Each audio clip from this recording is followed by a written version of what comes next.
Capisco l'italiano, ma non lo parlo. Questo è un problema comune a tanti studenti di italiano. Le cause possono essere la paura di sbagliare e del giudizio altrui, la mancanza di lessico e la difficoltà a trovare le parole giuste e in tempi rapidi, o l'insicurezza nelle regole grammaticali e la strutturazione della frase. In questo video voglio darti dei consigli per superare gradualmente questi ostacoli per finalmente parlare italiano in modo fluente e naturale. Benvenuto o benvenuta sul canale di Vaporetto Italiano. Per chi non mi conosce, io sono Francesco e sono un insegnante di italiano per stranieri. Se ti piacciono i miei video, puoi cliccare sul bottone iscriviti qui sotto per non perderne neanche uno e per continuare a imparare l'italiano insieme a me. Cominciamo con la paura di parlare italiano, la paura di sbagliare. Per superare questo ostacolo è necessario sviluppare gradualmente il coraggio di parlare. Per imparare a fare qualcosa, come parlare italiano, è importante fare quella cosa ogni giorno a un livello di difficoltà leggermente maggiore rispetto al giorno precedente. Aumentare gradualmente il livello di difficoltà. Solo in questo modo parlare italiano e imparare l'italiano diventeranno una sfida piacevole e non un ostacolo insormontabile. Se il tuo livello di italiano è un livello principiante, il mio consiglio è quello di esporti il più possibile alla lingua. Ascolta e leggi il più possibile perché questo ti permetterà di acquisire il lessico e le strutture grammaticali naturalmente. È vero, tutte le abilità linguistiche sono importanti. A livello di produzione orale o scritta puoi creare delle frasi brevi e semplici usando il lessico o le regole grammaticali nuove che hai imparato. Ma vediamo che cosa puoi fare a un livello intermedio, nel caso tu abbia paura di parlare italiano.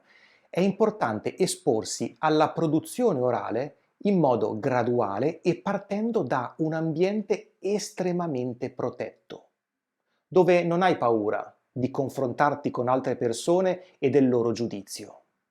Ti presento alcune attività che puoi fare in un ambiente protetto, in totale solitudine.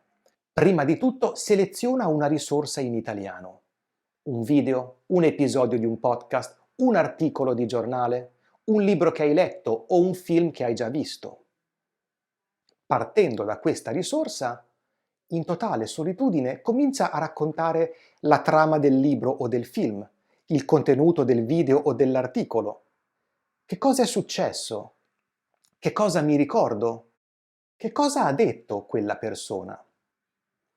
Se durante l'ascolto o la lettura hai annotato del lessico nuovo, prova a usare le parole e le espressioni nuove nella tua produzione orale. Se parli di un film, di un libro o di una storia in generale, c'è un'altra attività che puoi fare e che a me piace tanto. Raccontane il contenuto, ma prova a modificarne il finale. Modifica il finale della storia. Che cosa sarebbe potuto succedere? Questa attività ha un livello di difficoltà aggiuntivo. Non si tratta soltanto di parlare italiano, ma anche di creare informazioni e scenari nuovi. Un'altra attività che puoi fare, oltre a raccontare il contenuto della risorsa, è quella di esprimere un'opinione sul contenuto. Esprimi il tuo punto di vista. Sei d'accordo o non sei d'accordo? Perché? Esprimere opinioni è un pilastro dei livelli intermedi. È qualcosa che è importante fare e imparare a fare a un livello intermedio.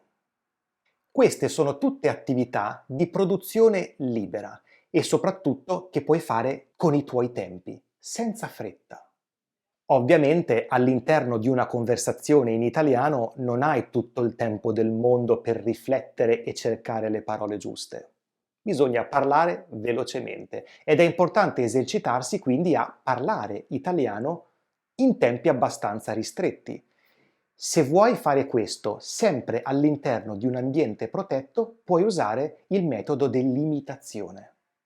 Scegli una risorsa video o audio breve. Ascoltala 2 o più volte per comprenderne il contenuto. Ascolta di nuovo e, dopo ogni frase, ferma il video e ripeti quello che hai sentito. Ripeti imitando la pronuncia e l'intonazione della persona che ha parlato. Fai così per ogni frase. Fatto questo, se è presente una trascrizione, puoi leggere il testo e registrare la tua voce per confrontare poi la tua pronuncia e la tua intonazione con l'originale. In alternativa puoi ascoltare nuovamente il video o la risorsa audio e ripetere le parole insieme alla persona che parla, senza fermare. È un'attività un po' difficile e che può essere fatta dopo aver ascoltato diverse volte questa risorsa.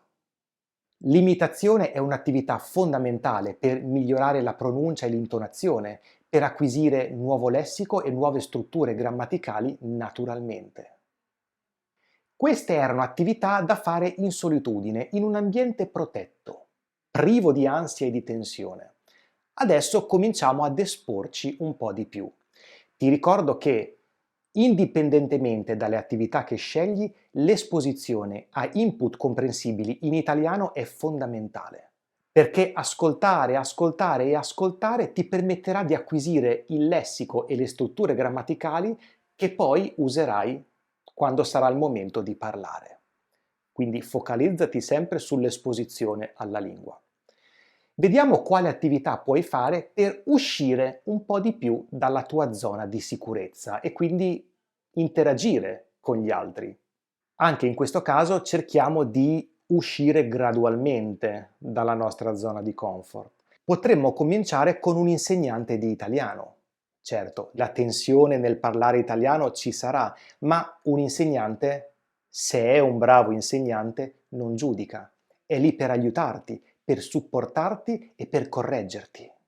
Siamo a un livello di esposizione, ma guidata, controllata e sicura. Puoi iscriverti a un sito di scambi linguistici come Tandem, trovare persone che ti aiuteranno a esercitarti in italiano e che ti chiederanno in cambio di aiutarli con la tua lingua. Se necessario, puoi anche scrivere e conoscere questa persona prima di incontrarla personalmente su Skype, Zoom e così via. Svolte queste attività, così diverse e utili per sviluppare la tua produzione orale in italiano, sei pronto o pronta a situazioni di esposizione maggiore. Immagina di essere in Italia. Avrai acquisito già più consapevolezza e più abilità nel parlato, ma anche qui puoi agire gradualmente. Puoi cominciare con attività semplici.